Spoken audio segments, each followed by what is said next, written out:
right. Well, I just want to welcome my first guest to my little channel in comparison to Mr. Aaron Young, who just actually recording this. Just was it Friday where you just crossed the threshold of 100K subscribers on YouTube? It was my Sunday morning, so probably your Saturday night. Yeah.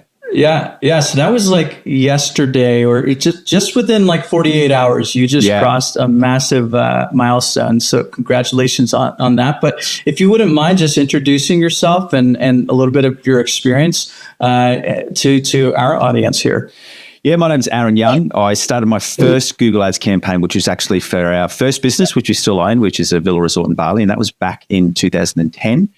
We stepped out of that business in terms of the operations side of it because we actually lived over in Bali for 4 years. So when we moved back at the end of 2015, I stepped out of that and we'd already started to pick up some Google Ads clients from there. But then from 2015 to 2022, I had my own boutique freelancing agency, and I was also freelancing to some larger agencies and media agencies here in Australia as the head of digital, or others called me head of search. And that's, we were managing, at one stage, I think I was managing 3 different Google Ads teams. And, I can't even count how many clients we were managing, but it was a really good period.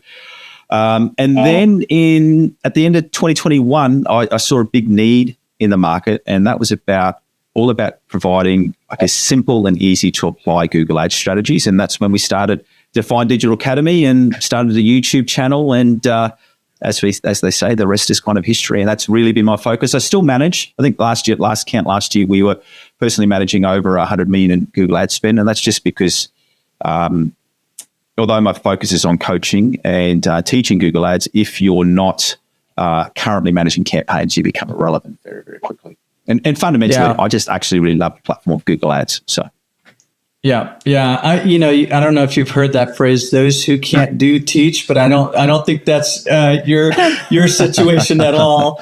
No. It's something like Google Ads. It becomes really, really apparent really, really quickly if the person who's teaching isn't currently in Google Ads.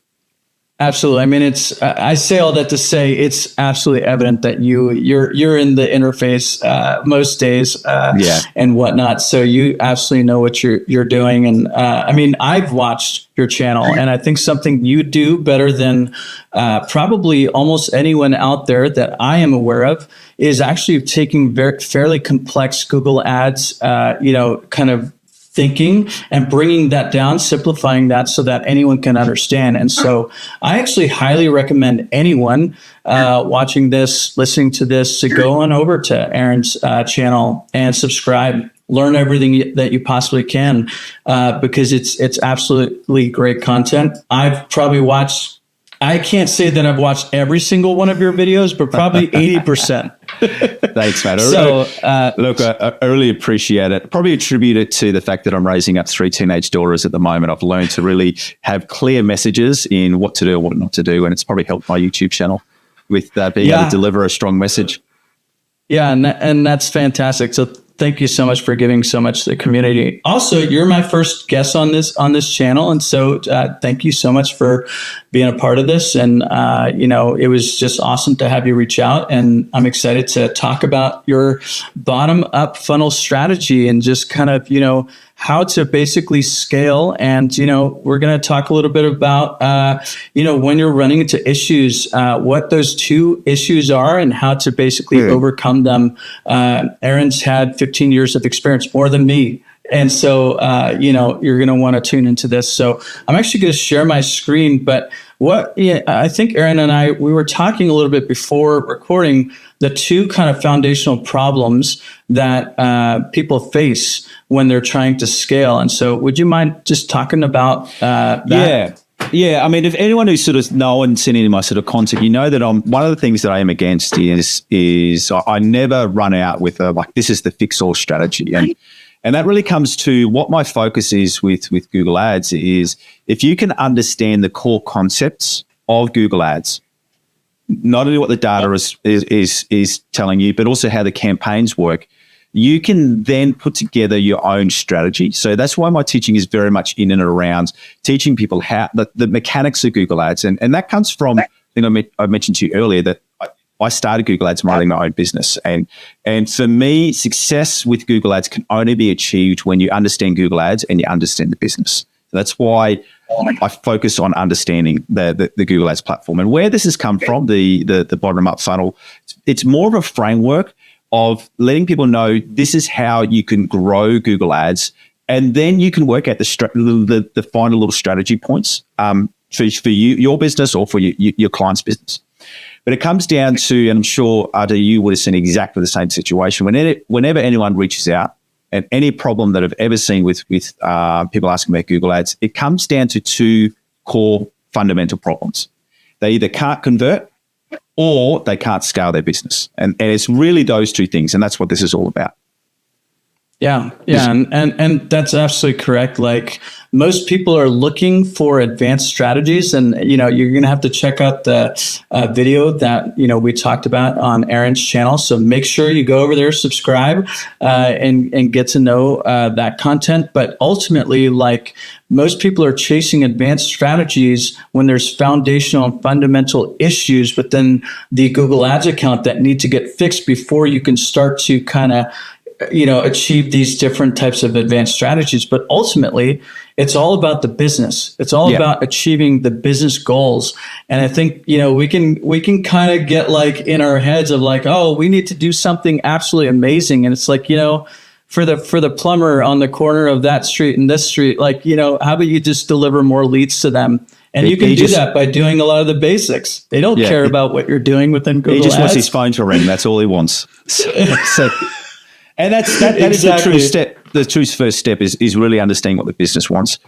I guess probably so if I explain through the bottom up funnel, it's quite easy to explain, and then we can come back and because it is different. One thing I would give a warning is that I'm definitely not saying blow up your account. What I mean by that is that, if you've got an account running, that you stop all your campaigns and then start this. That's the worst that you could do. So, but there is a way that you can transition an account to this. But let's just use it as a simple example. If a new business is coming in, they haven't really done many Google Ads, or they're wanting to launch, what we'd basically start is we start at the bottom of the funnel. And that's for, if it's a lead gen business, search. If it's an e-com business, a collection of search and shopping. And the reason why we start there is we're wanting to fundamentally find out what ad copy converts. What are their best product titles? Do their landing pages convert? Is their pricing and policies right? Whenever anyone comes to us, generally, if with an existing account, obviously there's, generally we do find some level of wastage with their keyword targeting, but on a whole, they're targeting traffic that should convert. So if it's not converting, the first step is to solve that first problem of how can we get this to convert? Now, some metrics for people who want to get really, really practical. What I look at as a baseline guide is for an e-commerce campaign, we wouldn't move up the funnel. Ideally, we want to get to 3% for a shopping campaign, but we have in cases moved up when it's been at like a 1 or a 1.5, depends on the situation. For a lead gen, we're basically wanting to get about a 7% conversion rate. So if I look into an account and we're seeing that the bottom of the funnel campaigns are converting at 3 and 7, we want them higher. But if they're not converting at that, I go fundamentally, we need to come back and work on your ad copy, your landing pages, your pricing, your policies. So that's the first step, owning the bottom of the funnel. Then you can actually take a step down and do some remarketing to basically, really reinforce that. And then once you own that traffic, we are looking at stepping up and reaching out into new traffic. And this comes from the core foundation of when you want to scale an account, there's only two mechanisms you've got to scale. You either increase your ad spend on the current keywords, search terms or products that you're advertising, or you reach out to cold traffic. So any advanced strategy that people try to promote about scaling the account, that's the only two ways you can do it. And they're generally pulling on one of those levers. Good. Where it goes wrong, and this is the big thing that we've seen with Performance Max, is where it goes wrong is that I see, and I'm sure you would have seen this as well, is that if you've got an accounts that are heavily swayed towards spending on Performance Max, they generally get locked into a revenue or a cost per conversion band. And what I mean by that is that they're sitting, it could be for some brands or businesses between 200 or 300%. Obviously, this is also true for cost per acquisition. They could be at $70 a lead, whatever the number is, or it might be 300 or 400, or it might be 500 or 600, whatever it is. But they can't spend their way out of it. Like, they get to a certain level and then it's just a cycle. And we've had some businesses that have been stuck in this band of revenue for 3 years. They keep spending more, but the revenue doesn't go up. The margin doesn't go up. And that's because when we introduce a Performance Max campaign, we've got 3 core settings that we use. And this comes back to a foundational principle of you don't want to have different campaigns in the same account that are targeting the same keywords to the same audiences. So with our Performance Max campaign, what we do is we set it to only bid for new customers, to only we remove their brand exclusions, and sometimes it's even competitor brands, depending on what the business wants as brand exclusions. But most importantly, we only have campaign-specific goals. Now, for an e-commerce brand, that's quite easy because it's the revenue goal. For a lead generation business, this is where it gets a bit tricky. Very, very rarely do I ever target a Performance Max campaign for form inquiries or phone calls. For a lead generation business, before we step up the funnel into Performance Max, we want to have some level of offline conversions coming back into the business. So we're not just tracking, because we just found with Performance Max, I'm sure you've seen this before, especially for lead gen, it can generate a lot of spammy leads. And that's why for us with Performance Max, we're only using campaign-specific goals that we know convert. So that's from there. And then it's just a matter of, again, and then when and it's all about you step up once you start to see one or two things happen. You start to see any increase in your revenue. So, any increases in your budgets lead to increases in CPC, which means that you can't scale anymore. You increase your budget by 10%, your CPC skyrockets by 20%. You can no longer scale your search and shopping campaigns. You've got to reach out to cold traffic. Or if and then you just step up and go up the top and potentially use demand gen or video display. Yeah. Yeah, it's interesting. Like, the one thing that I typically like to start with personally is like search and shopping. And then I actually like to leverage video remarketing and video top of funnel. Good. I actually like to move to those pieces because of the fact that like video is, way more engagement when it comes to that. And then you can actually retarget the people who are watching a certain percentage. So I like the fact that you're, getting a good level of data when it comes to the engagement level, and then starting to add in some of those others. But, your kind of philosophy is to do, more display, which actually, like, I've done that as well and is great as well, but it's harder to measure. I don't know for me, the impact of a display, campaign in comparison to a video campaign because of the lack of engagement. Yeah. What would you? Yeah, so you bring out 2 good points. Firstly, there are, different variations of this. And one of the actual variations we have is that people actually start with video campaigns at the same time they're doing search and shopping. So I don't have a problem with that. The general reason for why a lot of the times I don't do that, because sometimes smaller businesses, they don't have the video assets. Sure. Also, too, they may not have the budget because the video is not going to report as well. Yeah. When it comes to display, the only thing I would say is that, especially with display remarketing, I really like display remarketing with the shopping feed as well. Yep. Or if we're doing the shopping campaign, we'll remarket it to audiences. And it also comes back to your audiences. So, cart abandoners, product page viewers. I'll target those as remarketing, because if we're using Performance Max, if I'm targeting those as a high priority, I know that they're going to see that shopping ad, not the Performance Max ad. But when it comes to display, I've got actually a perfect case study on this, is that the most important metrics for remarketing display is not conversions, it's view through conversions.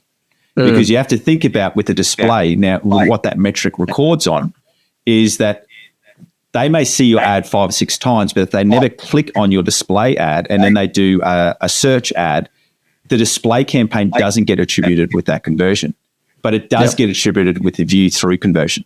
So that's why for me, one thing I would note that with display, and 2, I'm only generally spending about 5% of the total budget on display. So it's not a massive budget. But But what we have seen is we saw an e-commerce brand that was spending, they were a larger brand spending up to $750,000 a month. We tested it. It was a coaching. I did a one-off coaching. They tested it. Then Google support got in their ear and told them to turn it off, and then their sales plummeted. And I pulled out the data and showed them they've now signed up to a long-term contract. That they, by turning off display, they had a drop of it was just over 8,000 view-through conversions in a 14-day period. So when set right, that's the power of it. Yeah. Yeah. And I think the power of display and YouTube video, obviously it's this impending, going over to demand gen is looking at that view through conversion, but then comparing that back to the business metrics and making sure that, it's not just an added expense, but it's actually driving more new revenue because you're staying in front of people longer. And that's the power of using really great targeting on display. Measuring that view through conversions. The only problem, if you're using video for top of funnel and you're getting a bunch of view through conversions, that's where there's an issue, right? Because you're reaching a lot of the existing people that already know about you instead of actually reaching new people. So I think, these are some really good kind of points to kind of think about when running display, running video. High quality audiences is what I'm hearing you say, and really being able to measure view through conversions on display, but being able to measure that on the business back end. Did you see a lift in that e-commerce brand? Yeah. So once they restarted display remarketing, the lift came back up again.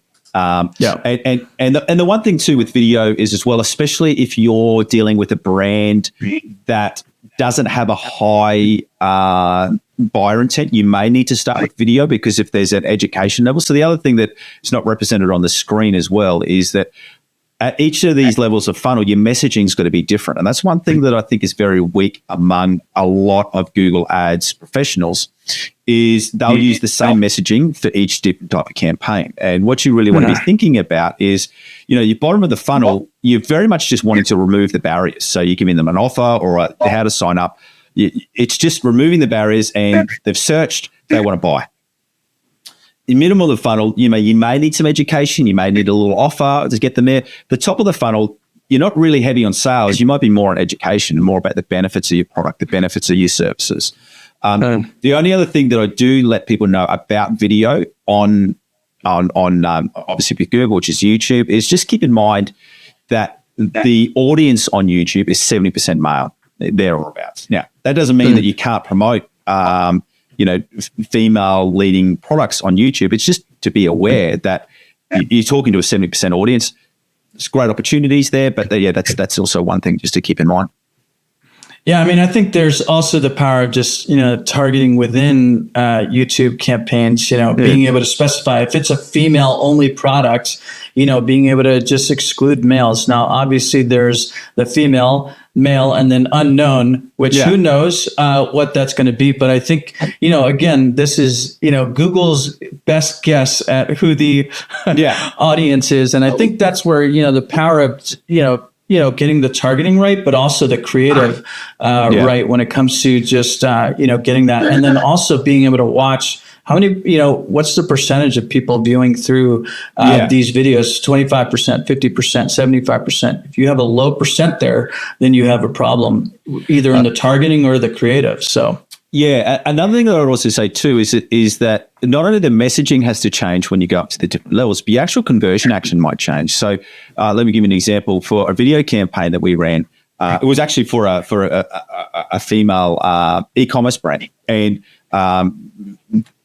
it was actually on there for their YouTube campaign. We never promoted sales. We just promoted app downloads. Or to sign up to their newsletter, and it became a really, really profitable thing because then the business owner was able to look at their app revenue and also their downloads, their newsletter signups, and because they ran a lot of promotions and a lot of audience direct promotions that wouldn't be public, it became a really, really profitable campaign for them. So it's also just not only thinking about that. It's the whole foundation of this is basically thinking about what types of campaigns work best for different people in their current buying cycle. But then also thinking on top of that about the messaging and the conversion actions, because your conversion action for like a top of funnel display campaign might be different to a conversion action for a bottom of funnel search or shopping campaign. Yep. Yeah, and it's like asking someone to get married before you take them out to dinner. Like, exactly, you don't do exactly that. That's not socially acceptable. So I think you're absolutely right. Yeah. Yeah. And just also to understanding how the business works as well. So like if the business has got a really heavy, really good, high converting email funnel, take advantage of it. Like, because getting someone to sign up to an email database is going to cost a lot more than getting especially if you're dealing with high ticket items, than getting someone to buy a high ticket item from a shopping ad or a search ad. I'm not saying it can't be done. It needs to be done in unison, but it's just things to think about. What we're also seeing with this as well is, give me a perfect example in e-commerce space, and then I'll give a lead gen example, is that their Performance Max campaign is getting a ROAS of 2.3. Their search campaign is getting a ROAS of 4. Their shopping campaign is getting a ROAS of a conversion rate over 11%. So when set right, what you actually find is that after time, your search and shopping campaigns have a much higher conversion rate. Sorry, the search was a conversion rate of 8%. So Performance Max was still hitting at 3. So what we're looking at doing is we're forcing Performance Max to do what it does best, and that's find new customers. And we're saying we want search and shopping. We want to own that traffic with search and shopping. So Performance Max, don't touch this branded traffic. Don't touch this high intent traffic. You go find new conversions for us. Yeah, I think, uploading the customer list and making sure that's populating, continually is going to be super important for just bidding on new customers, but also being able to validate that on the back end, because I've launched Performance Max campaigns set up properly and it's still going after, returning customers. And so not trusting it, but looking at all the data. And I think, what you were just talking about here on, make sure that each kind of level of the funnel meets people where they are, and you're thinking about that. And that's where Google Ads specialists, you got to get your head out of the platform and start thinking about, how does this impact the business? And, how does it kind of fit within their current ecosystem? So like you said, that one business had a great email follow-up. Some other businesses that I've worked with, they don't have anything. I've been telling them for years, you need to have email follow-up. Your products are over, $3,000. If we don't want to spam them. Well, guess what? If they sign up for your list, they can unsubscribe. So, and it's just that whole thing of, the last thing that I'd want any viewers to see is to go, oh, great, this is what I'm going to do. Is that's what I'm saying. It's more of a framework than a strategy, and it's really looking at, as we mentioned before, like as I laid it out, we're like, start with search and shopping, then ad remarketing, then Performance Max, then our video. But there's nothing wrong with search and shopping starting with video or at the top. The only thing that I would say though is that for anything to do with Performance Max or demand gen, especially with those two campaigns, before you start dabbling in that world, you want to make sure that you've got really good lists, audience lists, the more the better, and as segmented as possible. So, that way, especially in demand gen, where you can add some exclusions, you can exclude your converters, you can exclude different people. And also make sure you got your conversion, especially for the lead gen. If Performance Max, you have to have a conversion metric that goes beyond just form inquiries or beyond just phone calls. Otherwise, you're just going to be getting a whole heap of spammy leads. Yeah. That's why offline conversion imports are super important. But anyway, Aaron, it's just wonderful to have you on this channel. I want to make sure you can get off to your next thing, but make sure, anyone who's listening, watching, make sure you go over to Aaron's channel. I know this is probably the third time that I've said it. Go check out his content.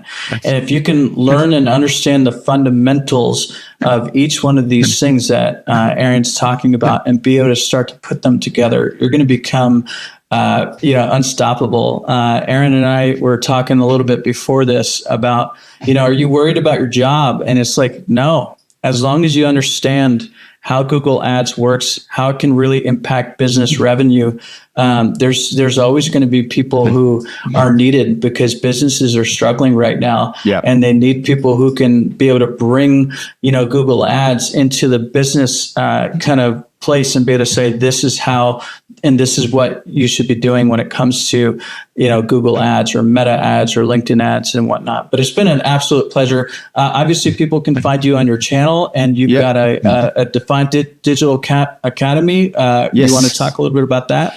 Well, what we actually spoke about too is that for this screen that Arthur's got up, is that we'll actually put together a little booklet, which is basically lines it out. If you go to the description in this video, you can get access to that. So so that's probably the biggest introduction we can do for things with Defined Digital Academy. Awesome. Yep. To download this and kind of get this bottom up funnel strategy, hit the link in the description. Aaron, it's been an absolute pleasure